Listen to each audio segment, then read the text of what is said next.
Good morning. It is morning to me. I know it's 11:14, but had a long day yesterday, so slept in this morning. Nice thing about webinars is you can do them in your jammies. Okay, hopefully you're all seeing my screen at this point, and please pay no attention to this box down here. This is for me to annotate, and this box here, that's for the webinar control panel. Okay, so I'm going to close that and close my screen. Don't want to save that. I'm going to open up a new document. The first thing I want to talk to you about is the basics of all digitizing software that have manual tools.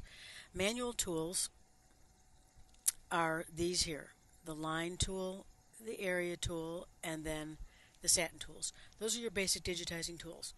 All software that has manual tools have these. So they're all kind of created equally at that point. Going on, this is where we kind of separate off from the rest of the pack with generations. I'm going to start with the line tool. That's the easiest one for you all to follow along with if you have not used digitizing software.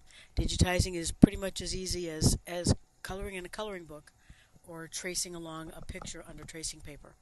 So very quickly, I'm not going to go very slowly, so just kind of watch along and I wish it was in live so I could hear everybody go, wow. Okay, I'm going to bring in a piece of artwork, and I'm going to choose that one and say, okay. I'm going to use image as template. I'll explain what those are for later. And say, okay. I'm going to resize to something manageable on my screen and click OK. Now this is our template for RedWork. You may have heard other digitizers tell you that RedWork is like really hard to do and it takes time to figure out how to do it. Well, that really isn't so. I'm going to choose my line tool, turn on my 3D, and I'm just going to follow with right and left clicks. Left clicks for straight lines, right clicks for curved lines. I'm just going to show you just how easy it is to do RedWork. Pick up this line. The key is to touch the lines so that everything's touching. Now if you're not exactly on the line, it's okay because no one's going to see the artwork when you finish. So just get close. And I'm going really fast so you can see that I might not be exact. I'm not worrying about what order I'm doing these lines in because it really doesn't matter. In almost all other software, it matters what order you do these lines in. I'm just double clicking at the end of each of my lines and moving along very, very quickly. And if my timing is right, I should be able to do this in about 5 minutes for you. Whereas I've had people in classes say, oh my goodness, it took me 4 hours to do this piece of RedWork that I was doing. Now I'm going along and I'm tapping each time I put a line in. But there's another tool in Generations that's right here. It's a continuous line tool. And this tool, if I put my cursor down and I just go like that, it's putting my lines in for me just as if I was using a pencil, which makes things like this much easier to put in. See how quick this is with Generations.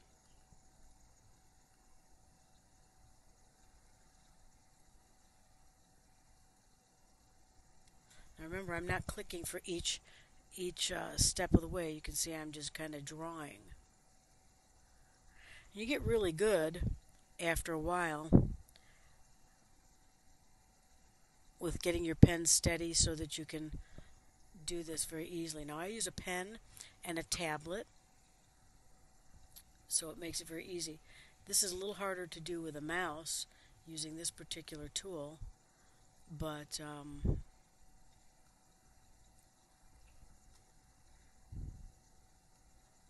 I'm working at 400 because I want to be able to see everything that's happening.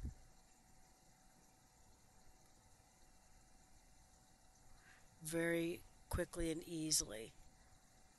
Larry, are you timing this?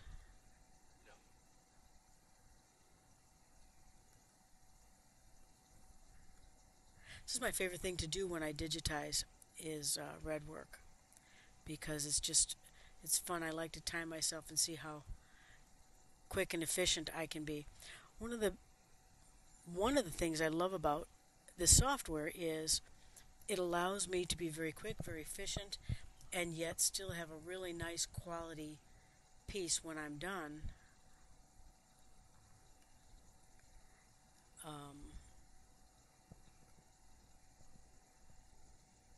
you're probably all wondering, well, you're going to have a big mess here, Holly, with lines not connecting and all these separate lines that you're making. You're going to have a lot of oops, that slowed me down. Okay, you're going to have a lot of jump stitches and everything. Well, that's the beauty part of Generations. I'm going to show you that when I'm done, I will have no jump stitches. Absolutely no jump stitches. Let's slide over here, pick this up.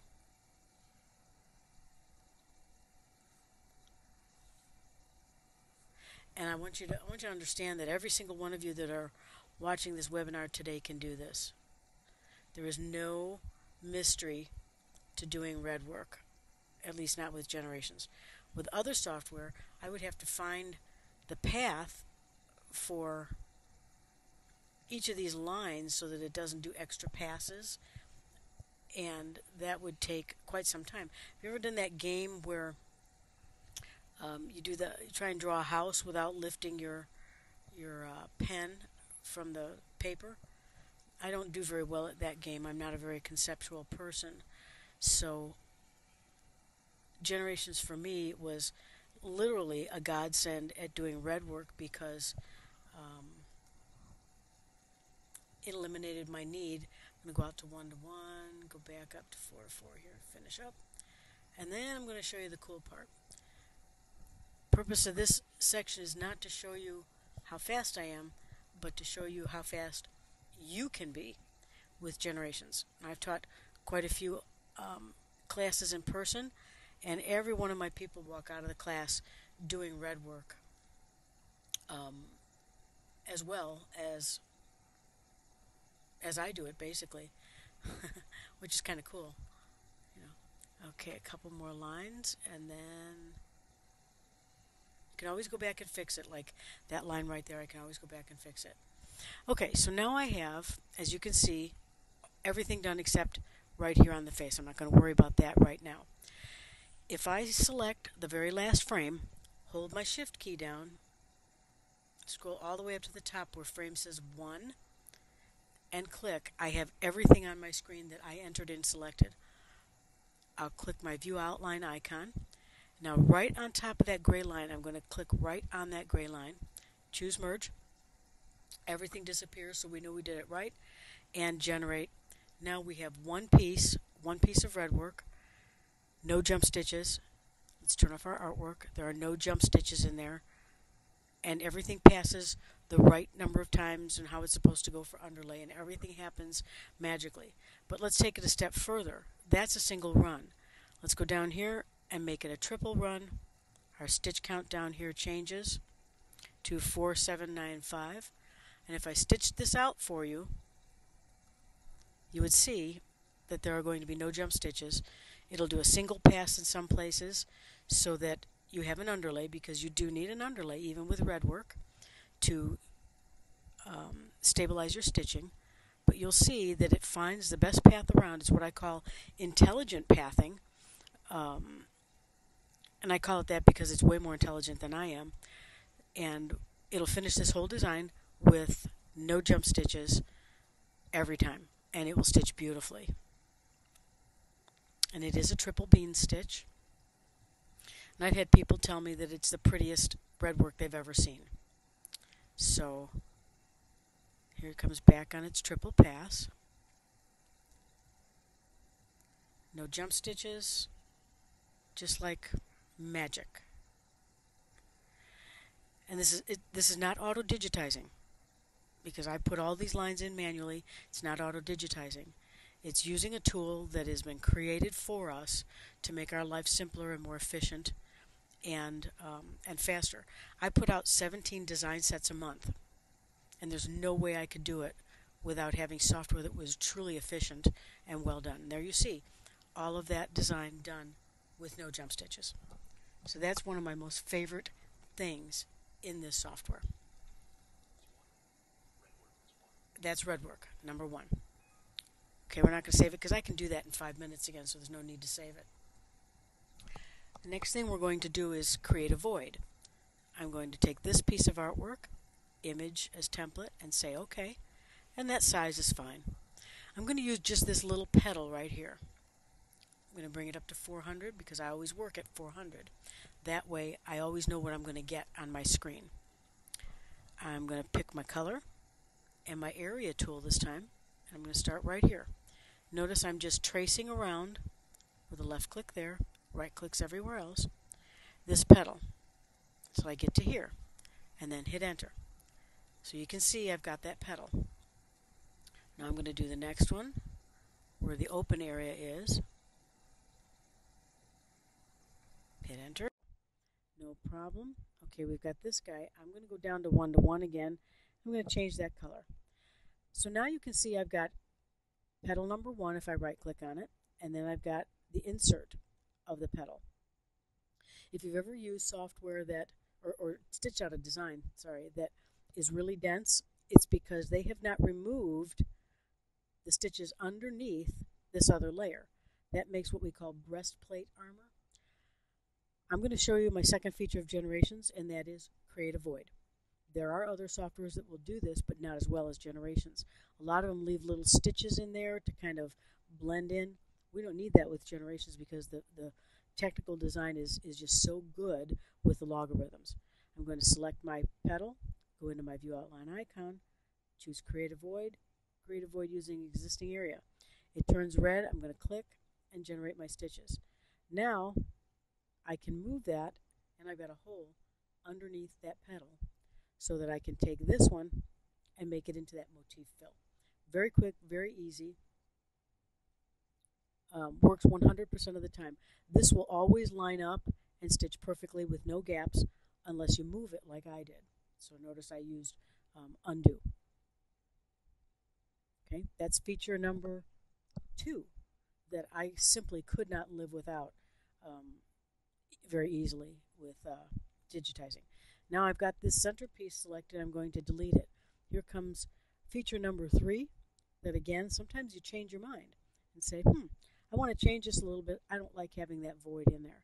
Not a problem. We select the leaf, go to View Outline icon, right click, choose Fill a Void, hover over it, turns pink, click in there.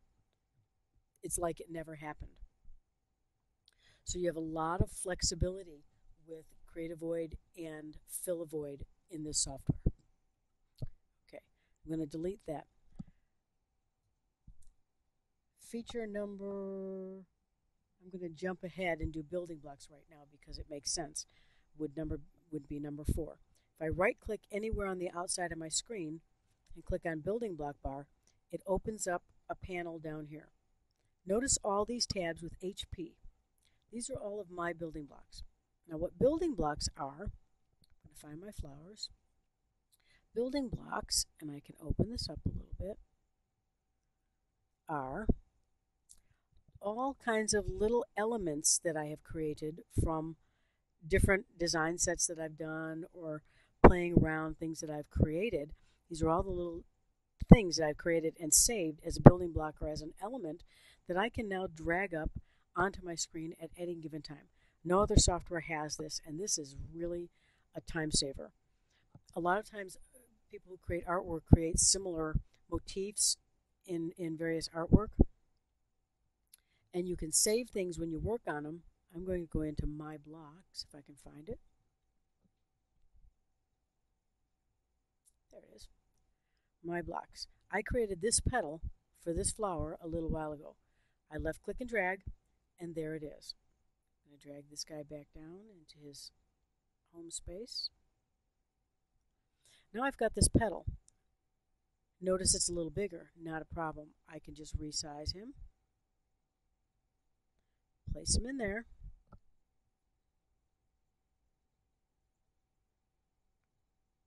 And I can reuse that shape anytime I want, as many times as I'd like. I can take it and make it really tiny if I want a smaller version of this flower. Not a problem. Because this is created in generations, it acts like a gen file, even though it has a different file extension for the program as a building block. Very cool. Feature number 4, building blocks. You can see I use them all the time. These are all of my building blocks that I've created um, over the time that I've used generations. You can, oh yeah, Larry just mentioned you can buy building blocks. Excuse me, generation sells building blocks that have been created by, I think, Andrea and some other folks. And I'll be having some building block sets with them hopefully this month. They'll be carrying some of my building blocks, so you'll be able to buy them from them when you buy your software. Okay, feature number 4, building blocks. I love my building blocks. Feature number 5, divide with a line. I am going to close my building block so I have more screen space. Go into Insert Image, and I'm going to select my candy cane and click OK. Image as template and say OK. This is kind of big, so I'm going to make it about 120, which is just under 5 inches for those of you that don't work in millimeters yet. And I say yet because if you work with me, you're going to learn all about millimeters, and it's not that hard. So I have my candy cane. In most software, you would need to digitize this piece, then this piece, then this piece, then this piece. Well, for me, that's way too much work. So I'm going to bring it up to full size, just up to the full size screen. Take my area tool and start as if I was tracing this with a pencil.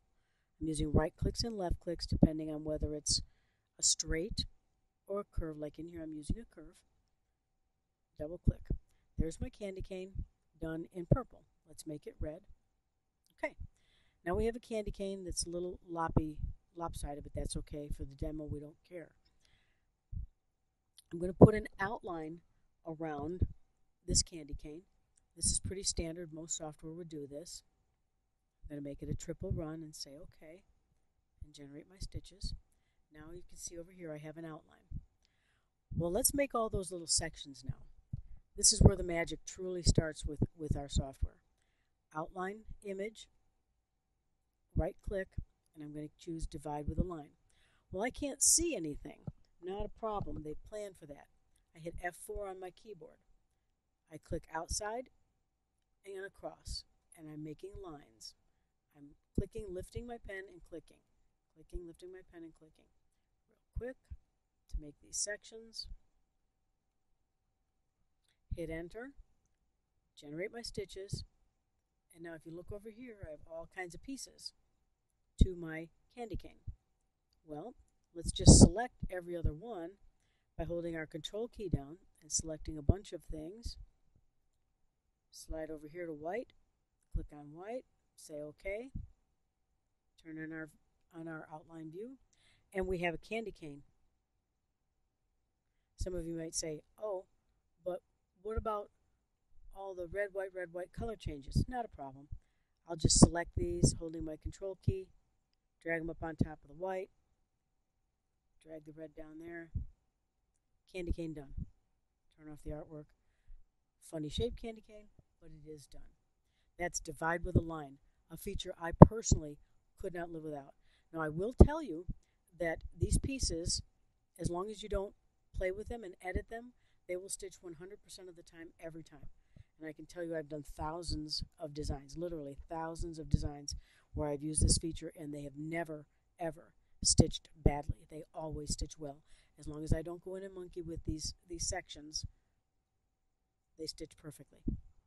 Okay, so that was number 5, divide with a line. Feature I can't live without. The next one is divide with a curve. Now divide with a curve is just a little bit different than divide with a line. I'm going to make it a little bit smaller so we keep it on our screen. Divide with a curve really, I think, should have been called divide with multiple points. Because remember, divide with a line was click here, click there, that's it.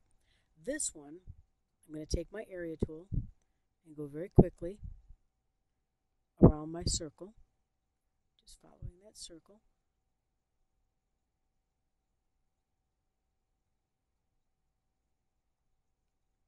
Got that purple happening all the time, huh? Okay, we're going to change these to yellow.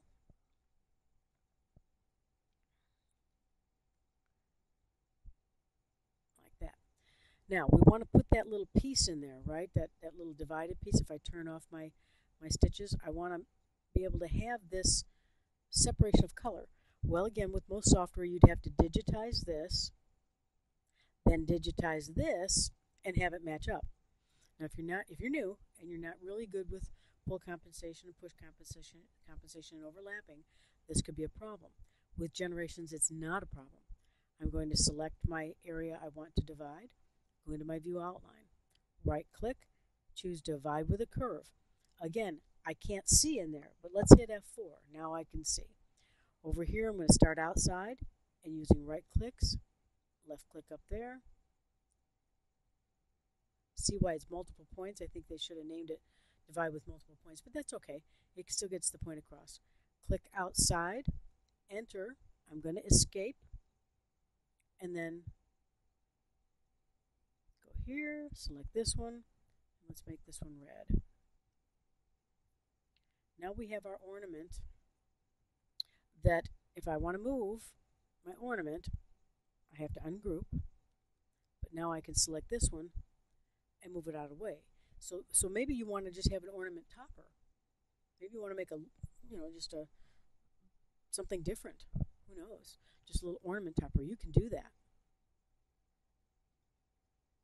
Or you can merge them together. If you don't like it divided, you can do just like we did with the line tool. We can merge it together. It never happened. Merge, divide with a line, divide with a curve. Huge, huge features. That's number 6, I think. Okay, number 7 is auto digitizing. I love our auto digitizer. It's really better than any auto digitizer on the market. In fact, when this software came out, it came out billed as an auto digitizer. And everyone in the industry lost the fact that it really was as close to commercial software as you can get with all the manual tools and all the features that they had packed into it. Everybody said, well, auto digitizer. Well, it's much more than an auto digitizer, as I just showed you. I'm going to choose this piece of artwork and click OK. This time it'll be simple artwork, and I'm going to say OK. I'm going to change the size to about 120. That's almost 5 inches. And say OK. So here's my artwork.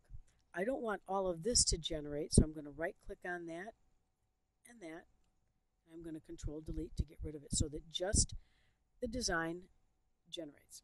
I'm going to click Generate and wait a second. And here we have our auto-digitized design. It's awesome. I don't know how else to put it, but it's awesome. Now, you can now go in, like this is a satin stitch up here. If I want that to be, let me make this bigger for you. If I want this to be a complex fill instead, all I have to do is right click on it, come down here, make it a complex fill. Not a problem. I can put a fill in here. Everything is completely editable. I can change this if I want to. If I want to change the shape, I can do that. I can take things out using divide with a line. This is pretty cool. If I go up to that divide with a line thing that we learned, right? Go over here, right click here, divide with a line.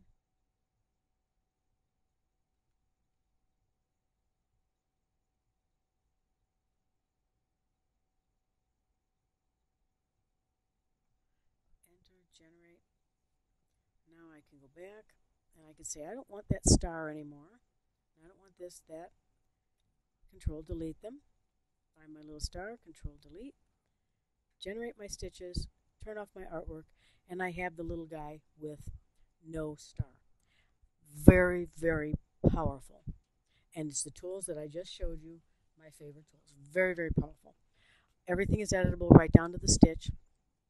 If I want to edit down to my stitches, I can do that right to here. I can grab this stitch out here, pull that stitch right out there if I want to do that for some reason. So that's number 7, auto digitizing. Fun to do. You do need clean artwork, but um, there are some places out there where you can get some really clean artwork, and it does a really nice job. The next one is the magic wand. I don't teach this very often because I generally don't use it a lot, but when I play with it, it's really fun. So I'm going to say okay, and let's again make this about 120, which is just under 5 inches. Let's pick up our magic wand. If I left click on this area, a little tolerance box comes up. You can see the little running, let me make it bigger. Maybe I can't. You can see the little running marquee around here. It shows that it's filling the area. If I'm happy with how that looks, great. If not, I can play with these tools up here. And I just hit enter. And it fills these spots as quick as I can touch them.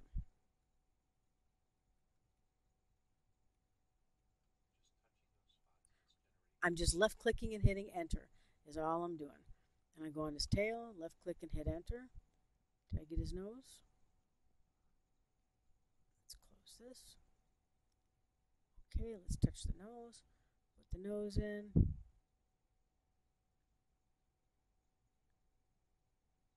Put that in.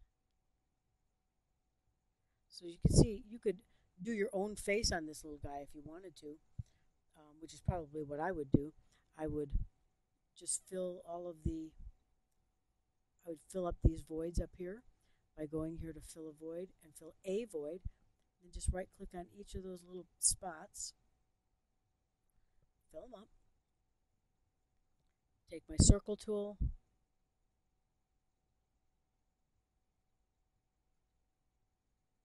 make a little eye that I like, copy and paste him,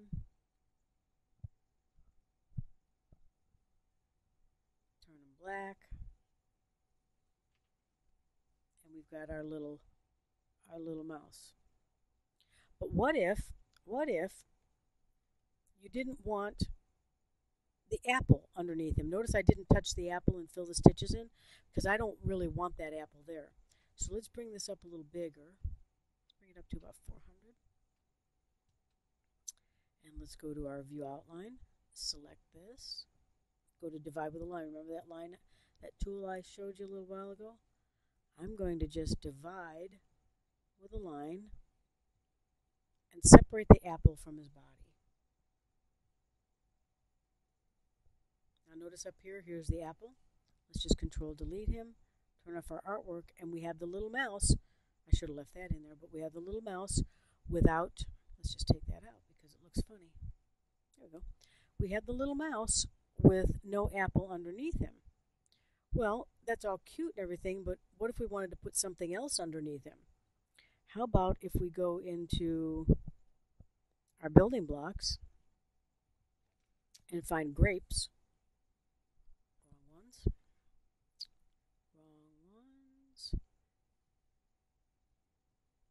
Flowers. Let's find our Jacobian things. How about those?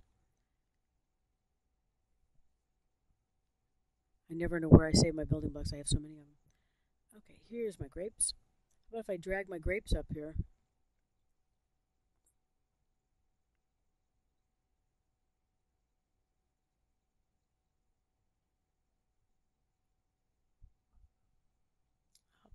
I'll pick up all my grapes. I'm just using my control key to select them all, and I'm going to drag them all up to the top of my design. And now he's kind of hanging on the grapes. I can move this around a little bit if I want.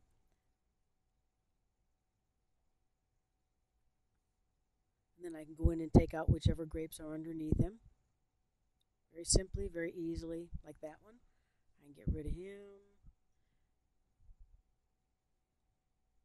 And just remove the ones that I don't want. And I've got a little mouse now instead of on an apple. He's on grapes. Or, if we don't like the grapes, we can put them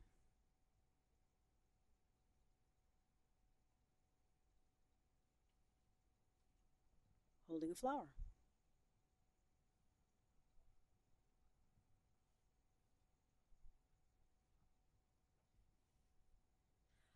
Lots of things you can do with building blocks, magic wand. It works very, very well. Um, if you just want certain pieces of your design, maybe you just want the ears, so you can put the ears on something else. You can do that, and you don't have to go around and do all the manual digitizing to get yourself to that point. Okay, so that's magic wand. I love the magic wand. There isn't anything I don't like about my generation software. Okay, last thing is our super align tool. This is one of my most favorite things. Um, let's take this one. He's a little big.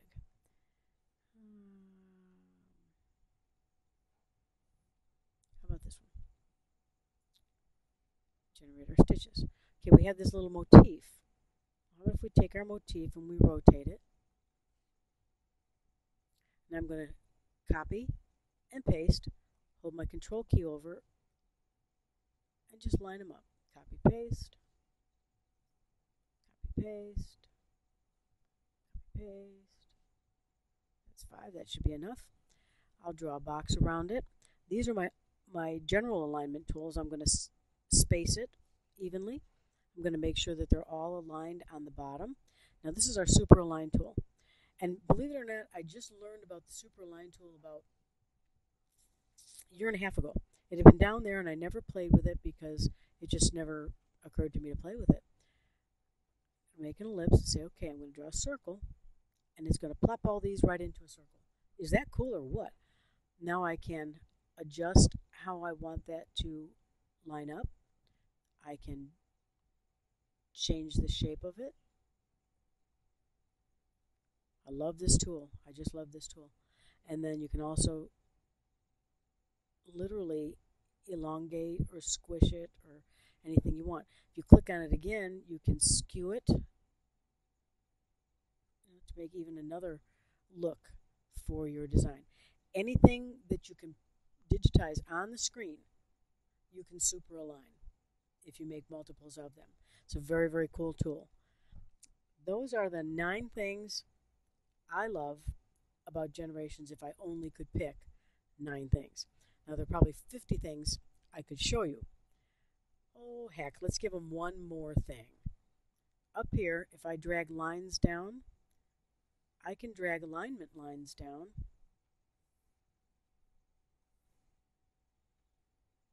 And line things up if I want to, right in the center of these lines. So say I want a little circle here, and I want to line them up over here perfectly at 1 inch. I could line my things up exactly 1 inch apart if that's what I wanted for a design. If I was doing something geometric, I can make sure that I line everything up perfectly on my screen. I love these alignment tools. So I hope you enjoyed the demo, and that's what it was. I know it was fast, but don't be worried, because when we do our next 4 webinars, we're going to go nice and slow, step by step, and you'll be digitizing at least some by the end of 4 weeks. Okay, I'm going to turn it back to Larry, and he's going to give you number 10. Thanks for coming. I hope you enjoyed it, and I hope you make the journey with us for the next 4 weeks. And reason number 10 for choosing generation software is that with it, you have the opportunity to learn from Holly. Now, let's be honest. If you've ever used digitizing software before, you know that it's not a program you're just going to sit down in front of and go, oh, I bet I just open it up and click, click, click, and boom, there's your first design. It doesn't work that way unless you have somebody to show you what to click, click, click on. Holly started using Generations when it was first released back at the end of 2002. Since that time, she's made somewhere between 17, 18, 19,000 designs with it. So she's very experienced at Generations. She knows what to click and how to answer your questions. If you come up with a problem that she hasn't seen before, I'll be surprised. So with that, I recommend that you go to artisticthreadworks.com/test drive and try out the software. Don't make a decision initially. Just get the program. We'll ship it out to you. Do the test drive and see if this is the program for you and if Holly's the person to teach you. And if so, then you can make your decision. But give it a try at artisticthreadworks.com/test test drive.